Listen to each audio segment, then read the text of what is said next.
They say a picture's worth 1,000 words. But in Dikla Laor's case, behind every picture are words that are thousands of years old. The Israeli photographer reimagines female biblical figures and then brings them to life. Meet Tamar, the daughter-in-law of Judah. In the Hebrew Bible, Judah was the son of the patriarch Jacob. Tamar was married to Judah's son, but he died before they had children. She then waited years to be wed to Judah's third son. She wanted to bear children and get married to his son.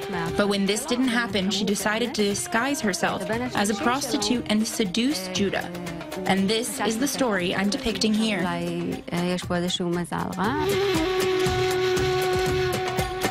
Laor relies on her extensive library of religious books for inspiration and shoots all of her photos in the Golan Heights, a few miles from Israel's border with Syria. I've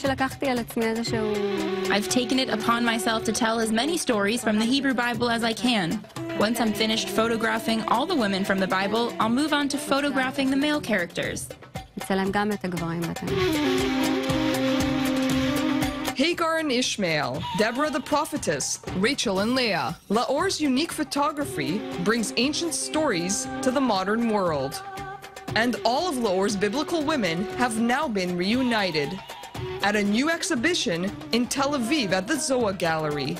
Her focus on female figures in the Bible is a way of empowering women overall. Dikla herself, even though she has a husband and children, is a very decisive, serious woman. She took very dramatic, the mostly unknown stories from the Hebrew Bible featuring women. Through these women, people can get to know the Bible. But Laor insists she is not trying to give her viewers a religious education. My intention is not to preach, but to make these stories accessible to everyone. I'm also not trying to depict these characters entirely accurately, or as biblical women might have looked at the time. Dark-skinned Middle Easterners. No, I'm bringing the story to the present and using a Renaissance aesthetic, which I feel a deeper connection to.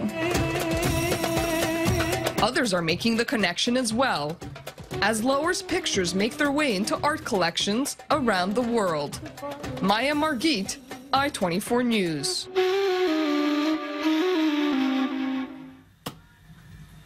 This is so cool. You know, I could talk about like the biblical women all day long, but it's interesting that she basically takes real life models, and how does she, figure out and know, how they dress or the way they looked? Yeah, so that's what she told me. She told me it's all based on a fantasy, on her imagination.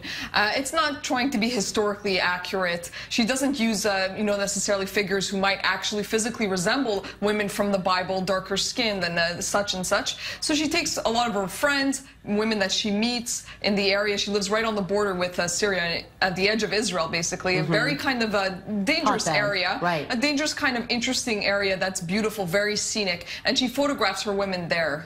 It's really amazing. I mean, just looking at this, you really do feel like you're stepping back in time, and what a captivating way. But what's interesting is why she, besides the fact that she lives near there, why is she doing it all in one place as opposed to kind of going to the places where some of these women, were known to have lived? Well, I think that's what makes this project very unique. She's not trying to photograph people necessarily, let's say, in the desert or, in the hills, the Judean hills, or places where they might have actually been located. But she really sticks to her area because I think that this is very important for her. This is home for her. And she's trying to focus on this Renaissance aesthetic, not necessarily on an old biblical aesthetic that would be factually accurate. It really is amazing. And she, and then she was mentioning, like, she's not just trying to be like, oh, I'm all about the women. I mean, she's going to get to the guys. Yes, that's right. So do you know, like, how long, is she planning to do it, like, imminently once the exhibit is done, or when? She told me she still has a lot of female biblical figures that she has not yet photographed. That's what's interesting about this project, is that you can learn about these figures and these characters in the Old Testament that you've never heard about, or that some people have never heard about, at least those who have not studied the Old Testament. I'm like the only one that probably does. I'm the nerd. I know all of them. So with this, you can basically learn about these characters, and she still has many more to go through. So it'll be a few more years. She's very, very talented. Yeah.